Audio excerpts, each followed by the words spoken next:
Welcome back. Thanks for staying with us. eThekwini Executive Mayor Mxolisi Kaunda has urged the city's residents to use water sparingly. That's ahead of rotational interruption to services starting on Monday.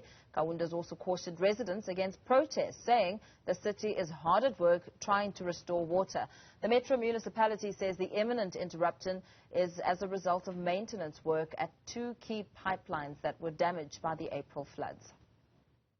A total of 20 boreholes will be drilled, and we are pleased that 5 have already been installed. The municipality has set aside 15 million rands in the next financial year for the drilling of boreholes. eThekwini and Umgeni Water appeal to the public to use water sparingly to ensure that all customers have access to some water. Customers are also cautioned against stockpiling water, as this could collapse the already constrained system. Because water rationing is a planned event, tankers will not be dispatched to cover the rationing period. They will only be dispatched to areas experiencing outages as opposed to rationing. Right, to unpack this further, we're joined by Ednick Msweli, Head of Water and Sanitation in the eThekwini Metro. Very good evening to you, sir. Thank you for your time. We are hearing that water rationing is a planned event. Let's talk perhaps about the format on how it will work. Is it similar to what would experience with electricity and load shedding? Good evening, Paul, and good evening to the viewers at home. Yes, in a lot of ways it is similar, but the advantages with this one is that we don't have a quota like what you would have for load shedding, where you've got to achieve a certain quota. What we are dealing with here is the shortfall, as the clip that you played where the mayor spoke earlier, that we have a shortfall of about 40 to 50 megalitres a day from Umgeni Water.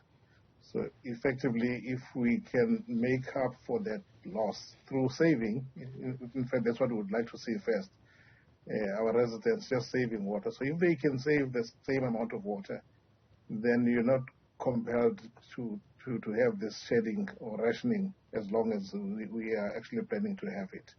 So that's the cooperation that we are requesting from our residents. Let's just all of us try and save and see if we can't achieve this saving in water that we are looking for, even without being so stringent on the rationing side. And the reason we are saying that is that water pipes don't like to be switched on and off. So it's not a decision we took lightly when we said, okay, it's about time to now ration. If we could avoid it, we would do that. But what was happening is that we were ending up with some areas not having water at all for lengthy periods of time. One area that comes to my mind is the area of Chatsworth. So some areas were getting water, others were not getting. So we eventually came to the decision that let's share the little bit of water we have. But the big advantage is that it's all in our hands, basically, maybe a little bit different to electricity and load shedding. So there's also been caution to residents not to stage protests in any form as you try to manage the situation. Why was it important to emphasize that? Well, I think there's an element of anxiety and panic. Some people are thinking that they are not going to have water. It's not as bad as all of that. As I've just said, that let's take it this way. The damaged waterways, the one that's affected by the storm, supplies us about 540 megalitres a day, and that's the Durban Heights waterways. The shortfall that we have is 40 megalitres a day. So in the bigger scheme of things, you still have 500 megalitres a day available to the city. So it's a serious situation in our hands, in that we are trying to just be equitable in the supply of water, get everybody to get some water. But you still have more than 90% of the usual water that we get coming through to the city. So it's not a total collapse of the system. It's not a crisis at the level that should cause panic and people to start protesting. Most people, most of the time, will still get water, but we must share the water that is available. So this rationing is only about that, to say it's not fair that some get all the time while others don't get it all. So we are merely just trying to reach those people that are not getting water at the moment. There's also been warnings that the shortfall will be present for the next 10 to 12 months.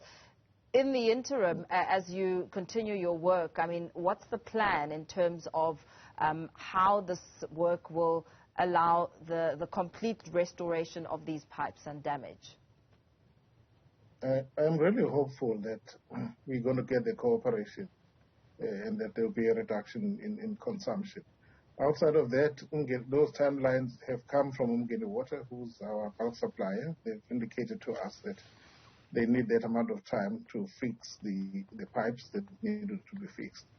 So we had up to now, what we've been doing in most areas that were not supplied, we were sending water tankers, which is quite in itself a challenge to manage that if it's too many areas that are affected.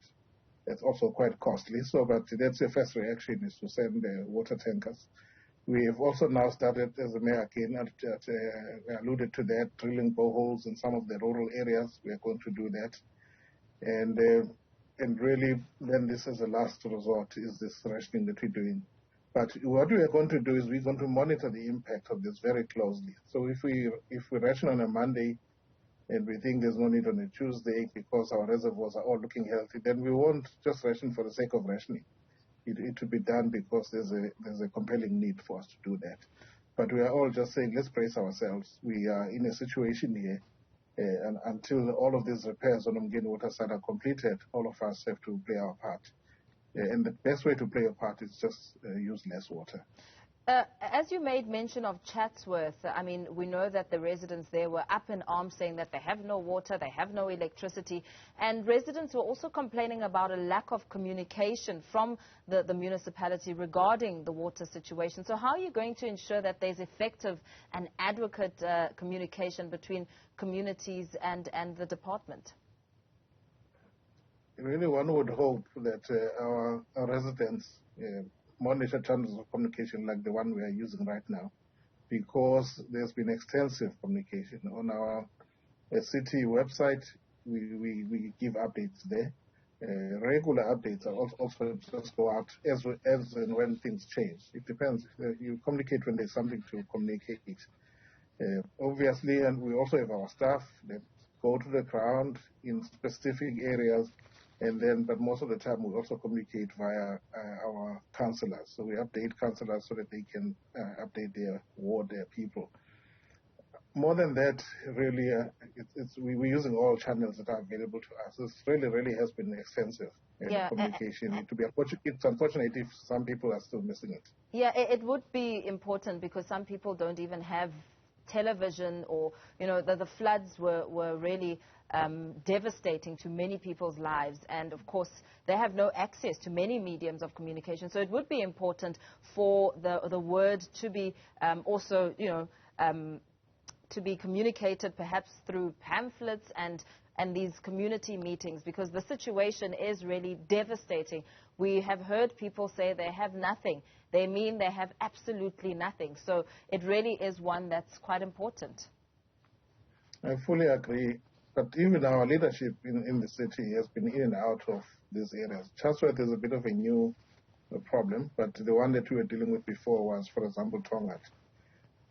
The mayor has been there, the deputy mayor has been there, the minister of water and sanitation has been there. So many of the leadership of the city has been to Chatsworth, to Tongat, to communicate specifically to that particular area. There are other areas, Hambanati, the same people have been there as well.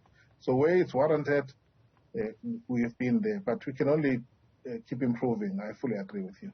So how are you going to, very lastly, before we let you go, how are you going to ensure that as you perhaps bring out the water tankers to some areas that may not have, that there is some sort of adequate sharing and that it's not reserved for specific individuals?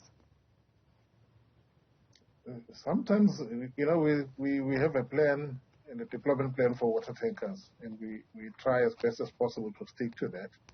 But the challenges that we normally have are in the areas, because when you send a water tanker to an area, usually what happens is it gets stopped at the beginning of the area. So just where it enters the area, because people, in that particular area, people won't be having water. So you find that some are not so considerate to think that there are other people beyond them that also need water. So those have become challenges for us. We've had our water tankers being diverted at gunpoint in some of the instances.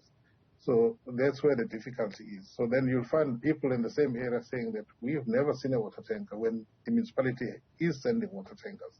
It's just the dynamics of trying to control water tankers at area level. But it's water tankers are a limited resource. We had quite a lot of support for the storm period, because the Department of Water and Sanitation has contributed some water tankers, various private companies as well. So we have a lot. I think all of us must just learn to be considerate when we receive this support. Yeah, surely that would require a higher level of management if you're aware that guns are even being used with this water. Surely that should prompt you to then now perhaps think of roping in other departments like the police to ensure that this is indeed fair. Yes, to an extent we're doing that. In fact, you won't believe we're even being assisted by the National Defense Force in terms of water tankers themselves. So we've got about, I think, 7 or so that come from the Defense Force. So in some of the areas, like the area I was mentioning where water tankers were diverted at gunpoint, we actually started then deploying those water tankers from the National Defense Force. And that was a great help. So, but our own Metro Police is on board, the city police, they are assisting us. But it's just not an easy thing to deal with. Yeah. Thank you so much for your time. Let's leave it there for now. Ednick Msweli, Head of Water and Sanitation, MB eThekwini Metro.